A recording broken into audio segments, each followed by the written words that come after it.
तो कावीळचा मोठा असतो, त्यातून बाहेर निघत नाही माणूस. कावीळमधून बाहेर निघतो पण पंडू रोगातून निघत नाही. त्यांना सध्या आता मोदी सरकारच्या नावाचा, भाजपच्या नावाचा पंडू रोग झालाय. तो पंडू रोग झाल्यामुळं त्यांना स्मृतीभ्रंश झालाय.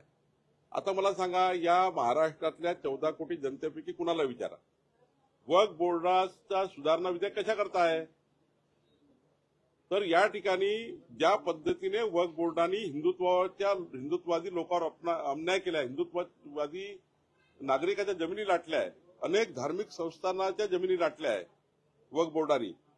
आता हिंदू धार्मिक संस्थानाच्या जमिनी लाटल्या वक्फ बोर्डानी, त्या जमिनी हिंदू नागरिकाच्या नाही, हिंदू संस्थानाच्या आहेत. मग कसा हिंदुत्वाचा संबंध येत नाहीये? वक्फ बोर्डाने मनमानी केली.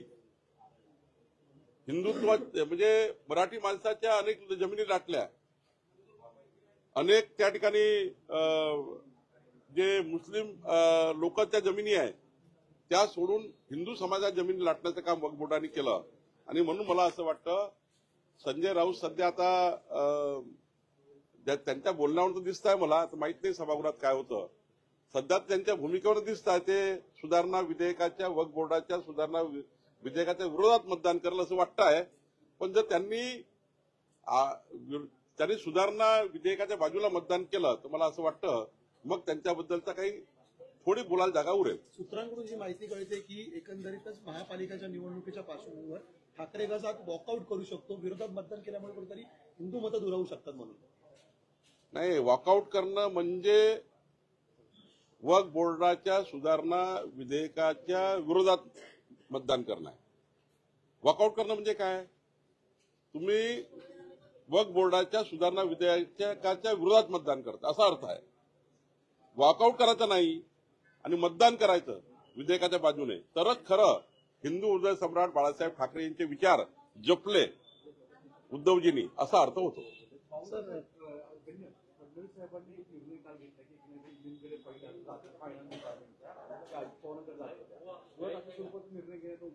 नाही, मला माननीय मुख्यमंत्री महोदयांनी घेतलेला प्रत्येक निर्णय योग्यच असतो.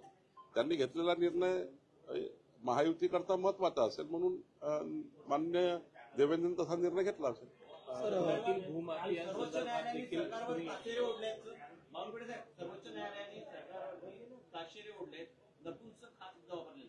काय सर्वोच्च न्यायालयाने महाराष्ट्र सरकारवरती ताशेरे ओढलेले त्यांनी तुम्हाला बघावं लागेल काय ताशेरे ओढले. पुण्यातील भूमाफियांसंदर्भात काल एकूणच अंजली दमानियांकडनं तुमच्याशी संपर्क साधला होता, काही शेतकरी आले होते, आज बैठक आहे, नेमकं कशा प्रकारे या संदर्भात निर्णय अपेक्षित असणार? अंजली दमानियाजी यांचा काल मी बाईट ऐकलं आपल्याच मीडियाच्या माध्यमातून, आणि मग 5 वाजता संबंधित तक्रारदार शेतकरी माझ्याकडे आले. मी 3 तारखेला 7 वाजता म्हणजे उद्या 7 वाजता ती बैठक आयोजित केली होती. पण अंजली ताईला मी फोन केला की तुम्ही बैठकीला या, कारण तुम्ही आल्याशिवाय काही त्या विषयाला न्याय मिळणार नाही. त्या 3 तारखेला मराठवाडा दौऱ्यात असल्यामुळे त्यांनी सांगितलं की आज 7 वाजता त्या माझ्याकडे येणार आहेत आणि त्यांच्यासमोर ती बैठक होईल.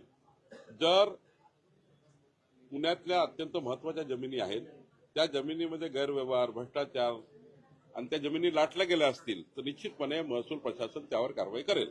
पोपटराव घनवट यांचं म्हणणं आहे की माझा या संदर्भात काही संबंध नाही आहे. एकूण त्यांनी जे आरोप आहेत जमिनी लाटल्या संदर्भातले ते नाकारले आहेत आणि कुठेतरी अंजली दमानिया म्हणतायत की हा सगळा संबंध धनंजय मुंडे यांच्याशी आहे आणि आर्थिक सगळ्या कारभार यामध्ये दिसतो. नाही, मला आता प्राथमिक बैठक आज आहे, त्या बैठकीत काय निष्पन्न होतं त्यानंतर कुठल्या प्रकारची चौकशी लावावी लागेल ती माननीय मुख्यमंत्र्यांशी मी बोलेल. कारण मी जे काही प्राथमिक वाचलं आहे त्याच्यामध्ये दिसत आहे काहीतरी भ्रष्टाचार झाला आहे, शेतकरी न्याय मिळाला नाही तर आत्महत्या करू असं त्यांनी मलाही सांगितलं. आता आत्महत्येपर्यंत शेतकरी गेले आहेत, काहीतरी त्याच्यासोबत अन्याय झाला आहे, अत्यंत आर्थिक दुर्बल शेतकरी आहेत. आणि अंजली दमानियाजीने जर एखादं प्रकरण मांडलं आहे त्यात काही तथ्य असेल म्हणून मला असं वाटतं की एकदा मला 7 वाजता बैठकीनंतर मी यावर विस्तृत बोलू शकेन. केंद्रीय गृहमंत्री अमित शहा यांनी बिहारमध्ये आता महाराष्ट्र पॅटर्न राबवण्यासंदर्भात आदेश दिलेले आहेत. महाराष्ट्र पॅटर्नचं देशभर कौतुक केलं जाते, तुमच्या नेतृत्वाखाली हा पॅटर्न राबवण्यात आलेला होता. माननीय अमित भाईंनीच आम्हाला कसा महाराष्ट्र पॅटर्न असावा असं 21 मुद्द्यावर आमचे वर्ग घेतले होते. माननीय अमितभाई स्वतः 4 विभागामध्ये 7 विभागामध्ये 7 बैठका घेऊन त्यांनी आम्हाला 21 मुद्द्यावर काम करायला सांगितलं होतं. बूथ मॅनेजमेंट कसं करायचं, बूथवर 51% लढाई कशी जिंकायची, याबद्दलचे काय काय काम संघटनेने केलं पाहिजे, काय काम सरकारने केलं पाहिजे, यावर आम्हाला त्यांनी मूलमंत्र दिला होता. माननीय अमितभाईच्याच मूलमंत्रावर आम्ही काम केलं आणि तो खरा पॅटर्न यशस्वी झाला. राज्यातील पुण्यामध्ये कंत्राटदार संघटना महसूल परिषद जी आहे ती भरवली जाणार आहे. काय दिवसाचं नियोजन असेल? 4 आणि 5 तारखेला पुण्यामध्ये महसूल परिषद आहे. सर्व कलेक्टर, सर्व विभागीय आयुक्त, 2-3 बाबीवर आम्ही त्या ठिकाणी काम करणार आहोत. जुने महसुली कायदे जे लोकाभिमुख नाहीत, जसं लँड ॲक्विजिशन मध्ये काही सुधारणा करायच्या आहेत, भूसंपादनामध्ये काही सुधारणा आपल्याला MLRC ऍक्टमध्ये करायच्या आहेत, तर त्या सुधारणावर चर्चा करणार आहोत आम्ही. की लोकाभिमुख कायदे करण्याकरता जिल्हाधिकाऱ्यांनी आपापल्या अभ्यासातनं सरकारला सुचवावं की जनतेसाठी कुठला कायदा अपेक्षित आहे, कुठले कायदे दुरुस्त केले पाहिजे, कुठले नवीन कायदे आणले पाहिजे, आणि महसूल प्रशासन लोकाभिमुख करण्याकरता काय काय बाबीवर लक्ष टाकलं पाहिजे, काय काय नाविन्यपूर्ण कार्य महाराष्ट्रात उभं केलं पाहिजे. माननीय देवेंद्र फडणवीसजींनी आमचं सरकार पारदर्शी आणि गतिमान ठेवण्याकरता जो संकल्प केला आहे, त्या संकल्पाला महसूल प्रशासन कसं समोर जाईल याकरता आम्ही काम करणार आहोत. याकरता या परिषदेचं महत्व आहे. सर, सप्टेंबर महिन्यामध्ये देशातील नेतृत्व बदललं जाईल असं संजय राऊत म्हणतायत. कारण मोदी 75 वर्षाचे होत आहेत, त्यामुळे आता त्यांनी जो नियम आणला होता त्यानुसार त्यांनी निवृत्त व्हावं असंही राऊत म्हणाले. मी कालच सांगितलं आहे की संजय राऊतांना कावीळ झाला आहे भाजपाच्या भूमिकेचा. माननीय मोदीजींचं नाव घेतलं का त्यांना पंडुरोग होतो, आणि हा पंडुरोग दुरुस्त होऊ शकत नाही. त्याला तो पंडुरोग झालाय. त्यांनी समजून घेतलं पाहिजे की देशाचे पंतप्रधान 140 कोटी जनता ठरवते. मोदीजींना 2029 पर्यंत देशाने पंतप्रधान निवडलाय, आणि पुढच्या काळात 2029ला सुद्धा माननीय मोदींच्या नेतृत्वामध्ये खऱ्या अर्थाने भारत समोर जाणार आहे. विकसित भारताचा संकल्प मोदीजींनी केलाय. 2047चा विकसित भारताचा संकल्प मोदीजींनी केला आणि मोदीजींच्या नेतृत्वामध्ये भारत पुढे जाणार आहे. आता राहिला वयाचा प्रश्न, तर मला वाटतं मनमोहन सिंगजी असेल, नरसिंहरावजी असेल, त्यानंतर अटल बिहारी वाजपेयीजी असेल. तर अटल बिहारी वाजपेयीजी जेव्हा पंतप्रधान पदावर होते ते 19 वर्षाचे होते. मला वाटतं मनमोहन सिंगजी 81 वर्षापर्यंत होते. 83 पर्यंत मोरारजी देसाई होते. तर यांचा जरा संजय राऊत, मी म्हटलं ना, संजय राऊतला विस्मृती झाली आहे ना, तो कावीळपेक्षा एक पंडुरोग होतो, त्याच्यामुळे झाली आहे. त्यामुळे तो भाजपचा पंडुरोग त्याला झाला आहे, तर तो काही तो निघत नाही. आणि त्यामुळे मला वाटतं की तो जरा तपासून घेतला पाहिजे, आणि माननीय पंतप्रधान मोदीजी यांच्या नेतृत्वातच विकसित भारत होणार आहे, आणि विकसित भारत हा मोदीजीच करू शकतात असे 140 कोटी जनतेला वाटतं, आणि जनता मोदींच्या मागे उभी आहे. राज्यातील कंत्राटदार संघटना कुठेतरी आक्रमक झाला आहे. 90,000ची बिलं अद्यापही पेंडिंग, आणि त्यामुळे 31 मार्चपर्यंत ते निकाली निघालेली नाहीये. 4 ते 5% जी बिलं आहेत ती निघाली, आणि त्यामुळे कुठेतरी आंदोलन करण्याच्या तयारीत ते पाहायला मिळतं. नाही, कंत्राटदाराचे बिलं दिले पाहिजे, कारण त्यांनी कामं केले आहेत. खूप त्या ठिकाणी व्याज बसतं कंत्राटदाराच्या बिलावर. मी माननीय मुख्यमंत्री आणि अजितदादाशी यावर बोलेल, आणि लवकरात लवकर कंत्राटदाराचे पैसे दिले पाहिजे. त्यांच्याकडनं आपण कामं करून घेतले आहेत, त्यांना बिलं दिले गेले पाहिजे. याकरता मी नक्की अजितदादाशी आणि मुख्यमंत्र्यांशी बोलेल. काही दिवसामध्ये भाजपचा स्थापना होत आहे, ही बैठक किती काय स्वरूपाचा कार्यक्रम असणार आहे? 2, 3, 4, 5, 6 एप्रिल आम्ही आता संघटन पर्वाचा अंतिम टप्पा झालेला आहे. आता आम्ही ऍक्टिव्ह मेंबरशिप 3 लाख व्हावी. आमची आता 1,45,00,000 प्राथमिक सदस्यता पूर्ण झाली. आता 3 लाख ऍक्टिव्ह मेंबरशिप आम्हाला करायची आहे. मंडळाच्या अध्यक्षाच्या निवडी करायच्या आहेत, जिल्हाध्यक्षाच्या निवडी करायच्या आहे, आणि 6 एप्रिलला माननीय देवेंद्र फडणवीसजी राज्यातल्या 10 लाख कार्यकर्त्यांसोबत ऑनलाईन एक कार्यक्रम करणार आहेत, ज्याच्यातनं भारतीय जनता पार्टीची स्थापना, येणारे दिवस, येणारा काळ, सरकार आणि संघटनेचा समन्वय या विषयावर माननीय देवेंद्रजी मार्गदर्शन करणार आहे.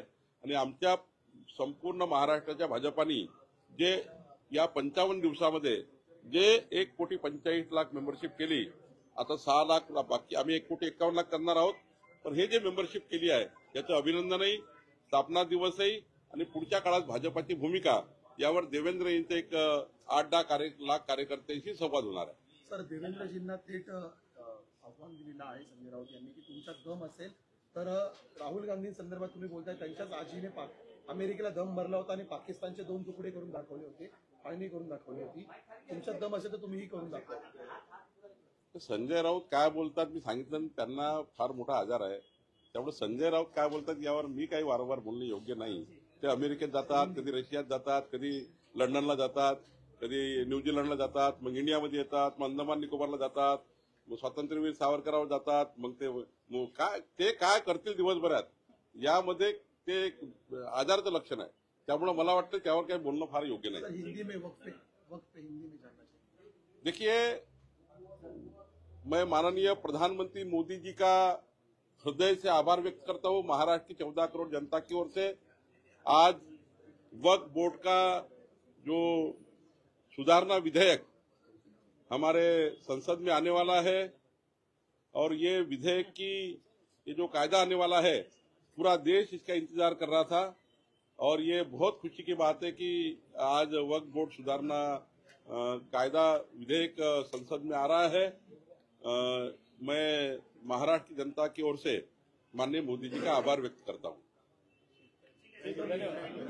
सर, लेकिन ठाकरे गुट ने अभी तक अपनी भूमिका जाहिर नहीं की है. अगर देखा जाए तो संजय राउत भी बोले कि हिंदुत्व और वक्फ बोर्ड का कोई संबंध नहीं है. हिंदू उदय सम्राट बाळासाहेब ठाकरे जी अगर होते तो संजय राउत को समझाते कि वक्फ बोर्ड सुधारना कायदे का और हिंदुत्व का कितना संबंध है, लेकिन उनको समझाने वाला कोई बचा नहीं है. संजय राउत को वो अपना ही खुद ही समझते, खुद ही बोलते हैं. देखिए, वक्फ बोर्ड का जो विधेयक आ रहा है इस पे अगर उद्धव ठाकरे जी ने मतदान किया तो हम समझेंगे कि थोड़ा सा तो भी कम से कम स्वर्गीय हिंदू उदय सम्राट बाळासाहेब ठाकरे जी का विचार उद्धव ठाकरे जी के मन में अभी भी है, ऐसा समझेंगे. अगर उन्होंने खिलाफ मतदान किया या वॉकआउट किया तो समझेंगे ये लोग हिंदुत्व के खिलाफ है और ये लोग वोट बैंक की राजनीति के लिए, मुंबई कारपोरेशन चुनाव जीतने के लिए और उसके लिए जो वोट चाहिए उसकी राजनीति के लिए वक्फ बोर्ड का सुधारना का विरोध कर रहे हैं, ऐसा हम समझेंगे. और वक्फ बोर्ड सुधारना विधेयक का विरोध किया उद्धव ठाकरे जी के लोगों ने, तो मैं आपको दावे के साथ कहता हूं, आज मुझे 4-5 SMS आए हुए हैं. उद्धव ठाकरे की पूरे नीचे के लोग शिवसेना ये छोड़ देंगे उद्धव ठाकरे को.